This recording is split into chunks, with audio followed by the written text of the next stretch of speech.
Hindu college Moradabad स्थित इग्नू अध्ययन केंद्र पर 2023 में प्रवेश लेने वाले अध्ययनकर्ताओं के लिए दीक्षारंभ कार्यक्रम का आयोजन हुआ। कार्यक्रम में बतौर मुख्य अतिथि इग्नू रीजनल सेंटर नोएडा के regional director doctor Amit Chaturvedi और विशिष्ट अतिथि के रूप में assistant regional director doctor Anjana और श्री सत्येंद्र कुशवाहा मौजूद रहे। कार्यक्रम की अध्यक्षता हिंदू कॉलेज मुरादाबाद के प्राचार्य प्रोफेसर सत्यव्रत सिंह रावत ने की। सबसे पहले इग्नू अध्ययन केंद्र के कोऑर्डिनेटर प्रोफेसर AK सिंह अध्ययन केंद्र का परिचय देते हुए बताते हैं कि हिंदू कॉलेज मुरादाबाद का ये केंद्र 1988 से संचालित है। भारत के सबसे पुराने अध्ययन केंद्रों में से एक है। बड़ी संख्या में यहाँ रोजगार परक पाठ्यक्रम संचालित हैं। लगातार अध्ययन केंद्र न केवल प्रगति के पथ पर अग्रसर है, अपितु पारंपरिक पाठ्यक्रमों में सतत पठन पाठन हेतु कृत संकल्पित है। अध्ययन केंद्र पर प्रवेश लेने वालों की संख्या में बढ़ोतरी हुई है। MBA, MLit, BLit, MSW, masters in journalism के अलावा BA, BSc, BCom के साथ साथ PG डिप्लोमा और सर्टिफिकेट के कई पाठ्यक्रम संचालित हैं। विशिष्ट अतिथि डॉक्टर अंजना ने बताया कि इग्नू सिस्टम को समझने के लिए विद्यार्थियों को इग्नू की प्रोग्राम गाइड अवश्य पढ़नी चाहिए। प्रत्येक कोर्स की अलग अलग प्रोग्राम गाइड होती है। स्टडी मटेरियल प्राप्त होने से अगर देरी हो रही है तो विद्यार्थी इग्नू के ऑनलाइन पोर्टल ई-ज्ञान कोश की मदद ले सकते हैं और किताब डाउनलोड कर सकते हैं ताकि विद्यार्थी समय पर अपना असाइनमेंट जमा कर सके। मुख्य अतिथि IGNOU regional director doctor Amit Chaturvedi ने अपने संबोधन में कहा कि इग्नू विश्व का सबसे बड़ा मुक्त विश्वविद्यालय है जहां 300 से अधिक पाठ्यक्रम संचालित हैं। इग्नू के अध्ययन केंद्र लगभग 14 देशों में हैं। इग्नू कारगिल से लेकर कन्याकुमारी तक सबको एक ही नज़र से देखता है। इग्नू ने सेना के साथ भी समझौता किया है ताकि हमारे सैनिकों की पढ़ाई ना रुके। उन्होंने विद्यार्थियों को ये भी बताया कि इग्नू के विश्व स्तरीय स्टडी मटेरियल का अध्ययन अवश्य करें। मटेरियल भारत की सबसे अनुभवी एकेडमिक टीम द्वारा तैयार किया गया है। यदि किसी विद्यार्थी को कोई समस्या आती है तो आवश्यक के अनुसार स्टडी सेंटर और रीजनल से सेंटर पर संपर्क करें। आज मुरादाबाद आना हुआ है, किन विषयों को लेकर आए हैं और क्या बच्चों को संदेश दे रहे हैं? जी देखिए, जहाँ तक सवाल मेरा नोएडा से आने का था, यहाँ एक तो नए जो विद्यार्थी पंजीकृत हुए जुलाई 2023 में उनको हमको इंडक्शन प्रोग्राम करना, उनको अवेयर करना है इग्नू के बारे में, how it is different from the conventional education system, from the distance education और कन्वेंशनल एजुकेशन में क्या डिफरेंस है उसके बारे में बताना। और दूसरा चीज, जो नए विद्यार्थी होने वाले हैं उनको अवेयर करना है इग्नू के प्रोग्राम्स के बारे में, इग्नू की पॉलिसीज के बारे में, क्या इग्नू की पॉलिसीज हैं उसके बारे में, कितना बड़ा विश्वविद्यालय है उसके बारे में बताना है। इग्नू का जुरिस्डिक्शन, जैसा आप लोग जानते हैं, इग्नू भारत सरकार का एक केंद्रीय विश्वविद्यालय है जिसकी स्थापना 1985 में संसद के अधिनियम के द्वारा हुई और इसका क्षेत्राधिकार कश्मीर से लेके कन्याकुमारी तक है,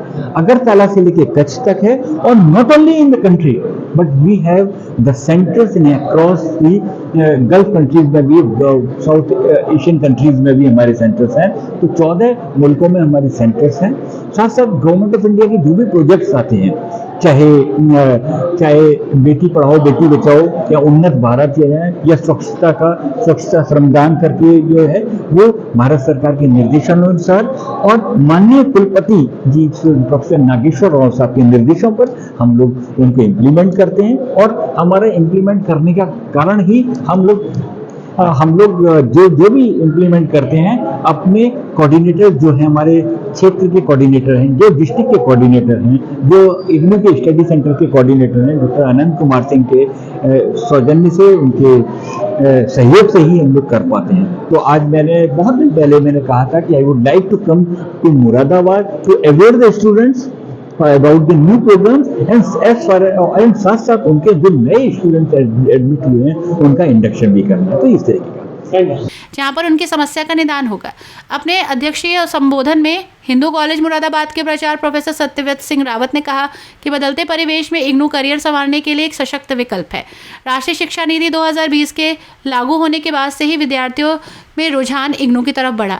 इसके अलावा नौकरी कर रहे लोगों को पढ़ने का अवसर प्रदान हुआ। इग्नू उन्हें बेहतर विकल्प भी देता है। साथ ही उन्होंने विश्वास दिलाया कि इग्नू अध्ययन केंद्र को और बेहतर बनाया जाएगा। वरिष्ठ असिस्टेंट कोऑर्डिनेटर प्रोफेसर मुकुल कृष्णौर ने धन्यवाद ज्ञापित किया। प्रोफेसर इला अग्रवाल ने कार्यक्रम का सफल संचालन किया। इस अवसर पर पूर्व coordinator professor Sanjeev Rajan, professor AP Singh, assistant coordinator professor Sanjay Sharma.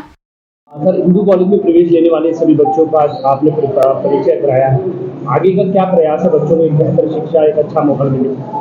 देखिए, हिंदू कॉलेज का ये जो हमारा स्टडी सेंटर है इग्नू का, बहुत पुराना सेंटर है, 1988 से चल रहा है। और लगातार इस सेंटर पर विद्यार्थी आते हैं और पढ़ाई कर रहे हैं। कोरोना के बाद से जैसा कि तमाम जगहों पर भी कुछ प्रवेश में कमी आई थी, तो उसको लेकर के हम लोगों ने फिर प्रयास किया। तो अब हमारा जो ये सेंटर है वो वहाँ पर प्रवेश विद्यार्थियों का बढ़ रहा है। पिछले वर्ष की अपेक्षा इस बार काफ़ी बढ़ा है और हम लोग ये कोशिश कर रहे हैं कि इग्नू की तरफ से जो भी कोर्सेज हैं, जो नए कोर्सेज हैं, रोजगार परक कोर्सेज हैं, उनको हम यहाँ लेकर के आएँ और विद्यार्थियों को अपनी जो रेगुलर पढ़ाई है उसके साथ साथ रोजगार परक कोर्स भी हम उनको प्रोवाइड कराएं, ताकि वो अपना जो करियर है वो उसका निर्माण अच्छी तरीके से कर सके। इसके अलावा जो भी स्टडी मटेरियल की बात है, बच्चे आएँ यहाँ पढ़ें। यहाँ टीचर्स हमारे संडे को जो काउंसलिंग सेशन होते हैं उसमें आते हैं, काउंसलर्स हमारे बाहर से भी आते हैं। अगर उनकी कोई भी पठन पाठन की समस्या है उसका निदान हम यहाँ पर करते हैं। आगे के लिए हम लोग प्रयासरत हैं कि जो सेंटर की सुविधाएं हैं उसको भी बढ़ाएं। बच्चों की जो स्टडी मटेरियल अगर मान लीजिए समय पे नहीं पहुंच पा रहा है तो हम रीजनल सेंटर से बात करके, दिल्ली बात करके उनका जल्दी से उनका दिलवाएं, या अगर नहीं मिल पा रहा है किसी कारणवश तो उनको ई ज्ञान कोश के माध्यम से बताएं कि वो ऑनलाइन भी पढ़ सकते हैं। ऐसी तमाम सुविधाएं हम लोग कोशिश कर रहे हैं बच्चों को प्रोवाइड कराने की। हम यहाँ तक भी करते हैं, अभी इस बार भी हमने किया है कि अगर जो बच्चे इसमें नहीं कर पाते डाउनलोड, तो हम उनको डाउनलोड करके उसका पीडीएफ भी उपलब्ध कराते हैं।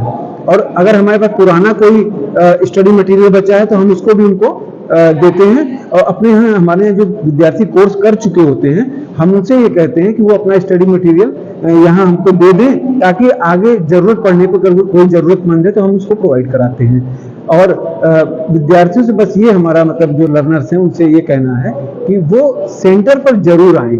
अगर कोई समस्या हो सेंटर पे आएं, उसका समाधान हम लोग करने का पूरा प्रयास करें।